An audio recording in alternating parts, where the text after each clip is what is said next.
D'accord, mes amis, bienvenue de nouveau. C'est le 4e volet du 2e mois du programme de mentorat ICT. Nous allons parler spécifiquement de la raison pour laquelle perdre des trades n'affecte pas votre rentabilité.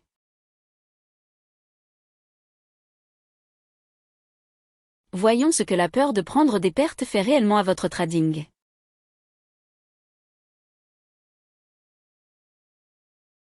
La crainte de prendre des pertes favorise la prise de décision basée sur la peur. Les capitaux gérés par des traders qui ne peuvent pas accepter une perte ne peuvent pas générer de profit à long terme. Les pertes sont inévitables, la prise de décision basée sur la peur maintient l'attention sur les aspects négatifs. En fin de compte, la prise de décision basée sur la peur favorise la paralysie du trading, c'est-à-dire l'incapacité à exécuter efficacement. Maintenant, pourquoi les bénéfices sont réalisables malgré des pertes raisonnables? Le gestionnaire professionnel de capitaux comprend que les pertes font partie du coût de faire des affaires. En utilisant une gestion saine des capitaux et des configurations à haute probabilité, des rendements importants sont obtenus. Les scénarios de trading qui favorisent des ratios de récompense de 3 pour 1 offrent une base initiale solide. Définir des configurations de trade qui permettent de couvrir efficacement les pertes avec un ratio de récompense-risque de 5 pour 1 ou plus.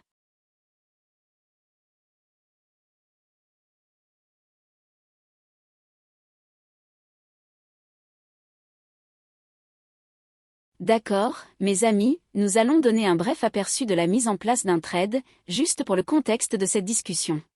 En examinant cet échantillon de données en ce qui concerne l'action des prix, nous nous référons à une note de concept spécifique appelée « Configuration du marché » et à l'encadrement des multiples de risque-récompense.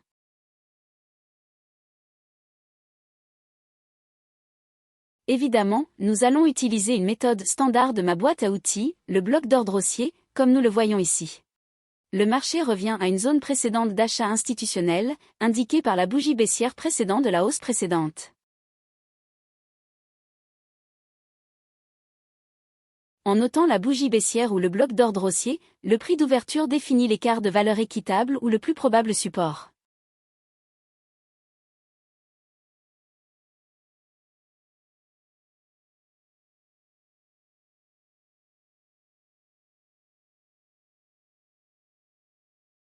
Maintenant spécifiquement à l'intérieur de ce retracement dans le bloc d'ordre, il y a un seuil moyen et une hypothétique entrée longue dans le bloc d'ordre haussier secondaire. Ce à quoi je vais me référer, c'est cette bougie baissière ici, le milieu de cette bougie. Nous allons l'utiliser comme un seuil moyen, en d'autres termes, nous ne voulons pas voir ça violer à la clôture.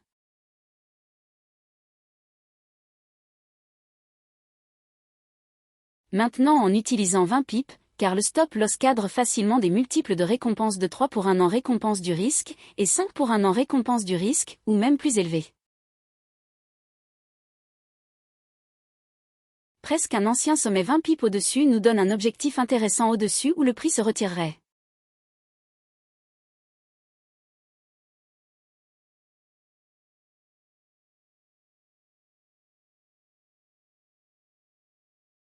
Maintenant, ayant une idée de trade simple basée sur les choses que nous avons enseignées en septembre. Sur quoi se concentrer, ou sur quoi tu devrais te concentrer en ce moment dans l'action des prix? Jetons un coup d'œil à certaines choses concernant ces configurations et comment nous pouvons encadrer de bons multiples de récompenses. Comment nous pouvons encadrer les idées et justifier pourquoi prendre des trades perdants n'a pas vraiment, ou ne devrait pas avoir un impact important sur ta rentabilité à long terme.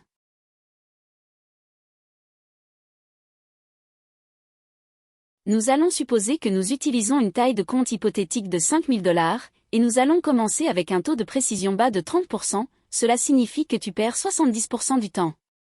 Nous chercherons des trades avec un ratio récompense-risque de 3 pour 1, cela signifie que nous espérons réaliser ou sommes prêts à conserver un trade pour obtenir un gain de 3 $ pour chaque dollar risqué.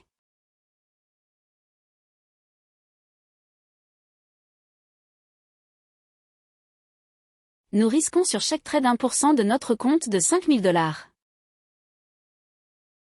Parce que nous risquons 1% et nous recherchons un rendement de 3 pour 1 an récompense-risque. Notre gain moyen devrait être de 150 et notre perte moyenne devrait être de 50 ou 51.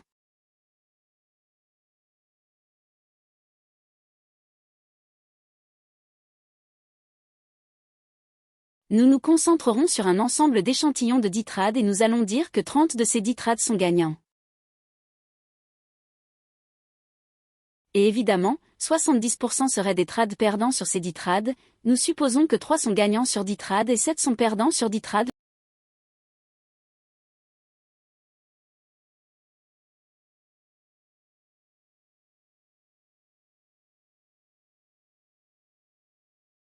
Encore une fois, le bénéfice moyen est de 150 et la perte moyenne est de 50. Le sous-total pour les 3 gains avec un profit moyen de 150 nous donnerait un bénéfice de 450 sur les 3 trades sur 10 qui étaient gagnants. Et le sous-total des pertes serait de 350, soit 7 fois 50 de perte moyenne. Même avec un taux de précision faible et un rapport de 3 pour 1, vous pouvez encore réaliser marginalement un profit net positif.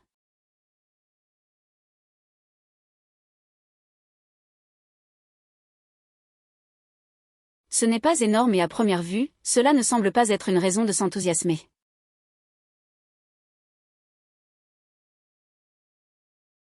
Mais si vous effectuez 10 trades au cours d'un mois et que vous obtenez un retour de 2%, je peux vous dire que c'est un rendement absolument incroyable pour des fonds gérés. Donc, si vous n'allez pas trader avec votre propre capital ou si vous aspirez à être un trader qui gère l'argent d'autres personnes, un rendement de 2%, bien que ce ne soit pas extrêmement impressionnant, sur l'ensemble, 2% composé sur une année civile, soit 2% par mois, c'est un rendement astronomique pour des fonds gérés.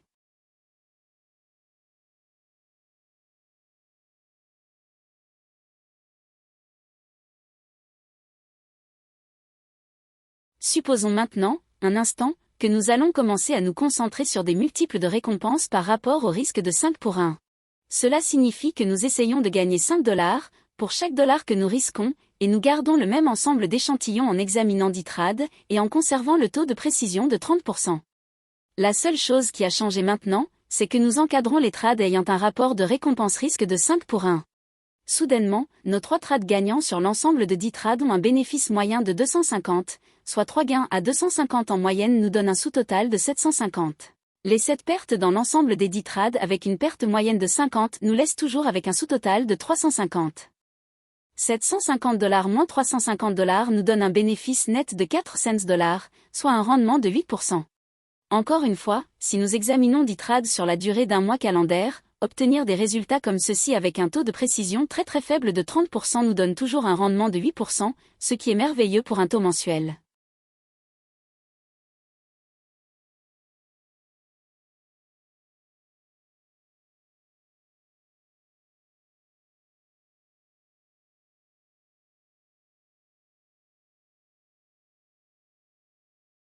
Maintenant, nous allons jeter un coup d'œil à un taux de précision faible de 30% avec un rapport de récompense-risque de 5 pour 1, et maintenant nous allons risquer 2% de notre compte.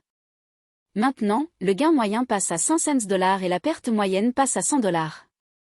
En conservant la précision à un faible 30% de précision.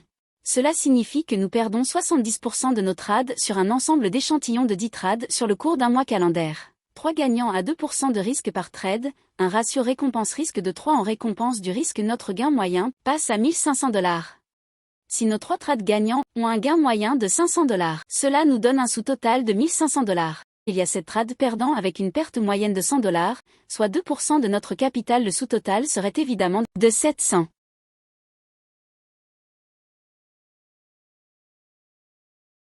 Maintenant, la perte moyenne et le gain moyen augmenteraient à mesure que le capital augmenterait ou diminuerait. Mais pour ces exemples, nous examinons la taille de l'échantillon de données et un ensemble d'échantillons de 10 trades.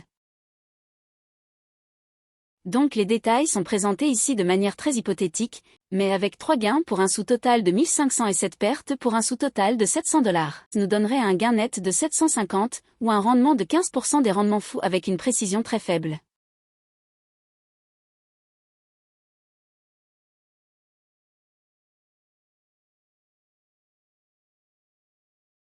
Maintenant, réfléchis à cela pendant un moment. Lorsque tu as commencé à trader, tu voulais atteindre une précision de 90 ou 100 ou 98%. Tu peux quand même réaliser des rendements ridicules avec une précision très faible, d'accord, Tu n'as pas besoin d'une précision élevée, tu as besoin d'un encadrement des multiples récompenses risques en ta faveur et nous ne sommes pas devenus fous avec notre risque, nous ne faisons que 2% maximum par trade.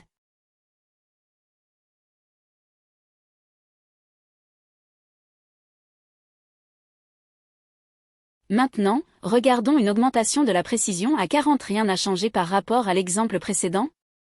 Donc maintenant nous allons dire que 40 de l'ensemble d'échantillons de 10 trades, 4 des 10 trades sont des trades gagnants, le profit moyen par trade reste à $500, nos 4 trades à 5 cents de gain moyen nous donnent un sous-total de $2000, nos 6 trades perdants sur 10. Les pertes moyennes restent à $100 par perte, 6 d'entre elles nous donneraient un sous-total de 6 cents.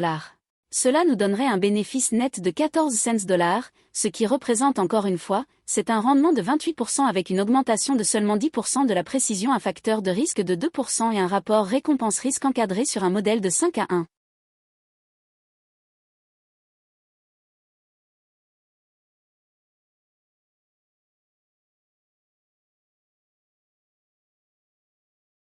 Maintenant, nous allons examiner une augmentation de notre précision pour dire que nous tradons depuis un certain temps. Nous connaissons notre modèle de trading un peu plus intimement, nous savons ce que nous tradons, nous savons comment encadrer nos trades, nous avons appris la patience, nous avons pu nous en tenir à nos règles et à nos paramètres en ce qui concerne notre encadrement récompense-risque. Nous savons comment réduire notre risque pendant que nous sommes dans un trade et notre précision augmente. Par défaut, nous allons dire que nous passons à 50/50. En d'autres termes, la moitié de nos trades sont gagnants et l'autre moitié sont perdants sur un ensemble d'échantillons de 10 trades. Le gain moyen reste à 5 cents et la perte moyenne reste à $100. 5 gains avec un bénéfice moyen de 5 cents nous amènent à un sous-total de 2500$, tandis que 5 pertes sur les 10 trades de l'échantillon ont une perte moyenne de $100, soit un sous-total de 5 cents.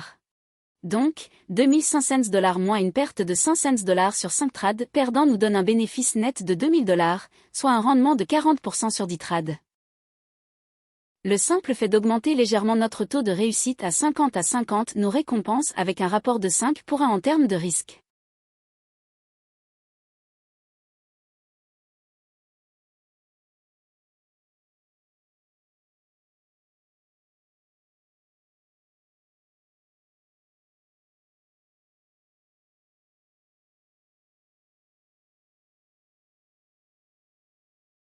Nous n'avons pas augmenté le nombre de trades et nous n'avons pas non plus augmenté le risque par trade. Avec un taux de précision de 50%, notre modèle de récompense-risque reste à 5-1, mais nous allons réduire notre risque par trade à 1%. Cela signifie que le gain moyen retombe à $250 par gain et la perte moyenne est de $50 par trade gagnant. Avec un taux de réussite de 50/50, soit 5 trades gagnants sur 10, le bénéfice moyen est de $2250. 5 gains à $250 nous donnent un sous-total de $1250. Et sur les 5 trades perdants de l'échantillon de 10 trades, avec une perte moyenne d'1% du compte de $5000, soit $50 dans ce cas, le sous-total est de $2250.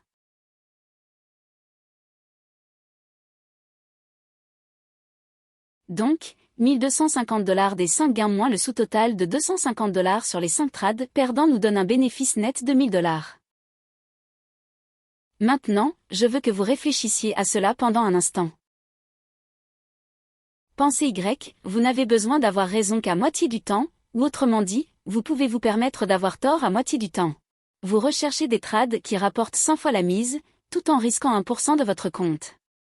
Repensez au moment où vous avez commencé à apprendre le trading et que vous pensiez devoir prendre de gros risques.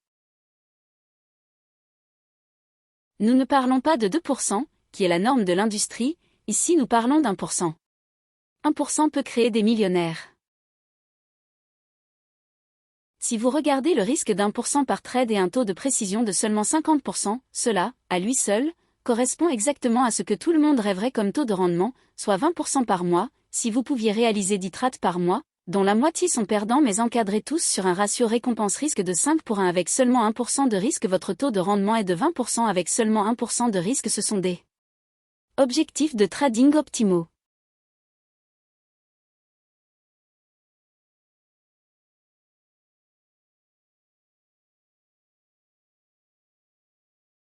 C'est exactement ce vers quoi vous devriez aspirer. Vous ne tradez pas beaucoup, vous ne demandez pas un taux élevé de réussite ou de précision, vous ne poussez pas les limites de votre risque. Vous le maintenez à un niveau bas, vous faites la moitié de la norme de l'industrie en termes de risque par trade, habituellement c'est de 2% maximum. Eh bien nous faisons 1%. Laissez-moi vous poser une question, que se passerait-il si vous réduisiez ce risque par trade à 1,5%? Seriez-vous mécontent d'un rendement de 10% par mois? Ma question serait: pourquoi seriez-vous mécontent de cela? Maintenant, imaginez si nous devions considérer ce qui était de 2% par mois avec une précision de 30%, 1% de risque par trade avec un modèle de récompense risque de 3 pour 1 sur notre premier exemple. C'est exactement ce que les grands fonds cherchent à faire pour leurs clients sur l'année calendaire. Ils cherchent à obtenir 1 à 2% par mois et s'ils peuvent le capitaliser sur l'année, ils peuvent donner à leurs investisseurs un rendement de 20 à 25 à 28% et croyez-moi, il y a des millions et des millions de dollars qui attendent quelqu'un qui puisse le faire pour eux. Donc vous n'avez pas besoin d'avoir ces taux de rendement astronomiques par mois pour gérer l'argent des autres, croyez-moi, il serait fou si vous leur donnez 1%, 1% et demi, 2% par mois et vous n'avez besoin de faire qu'un rapport récompense-risque de 3 pour 1 avec 1%.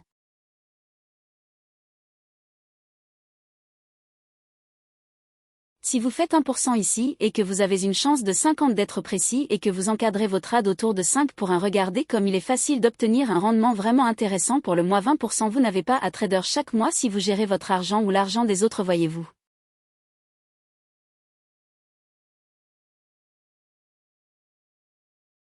C'est un objectif optimal car il vous donne une marge de manœuvre pour faire essentiellement la moitié de l'année de trading. Il y a certains mois de l'année où vous ne voulez pas vraiment trader, donc si vous pouvez obtenir un multiple de 5 pour 1 et obtenir des résultats vraiment intéressants, et je ne dis pas que tout le monde va obtenir un rendement de 20 ou plus chaque mois. Mais cela devrait être un bon objectif de trading pour encadrer vos trades. Nous nous attendons à ce que seulement la moitié de vos trades soient précises en encadrant sur un rapport récompense-risque de 5 pour 1 an. Maintenant votre risque bat à 1% en faisant cela, cela vous donne des objectifs optimaux, cela vous donne des fruits faciles à obtenir, cela ne force pas la performance et cela vous donne l'occasion de vous détendre et de profiter réellement du processus du trading.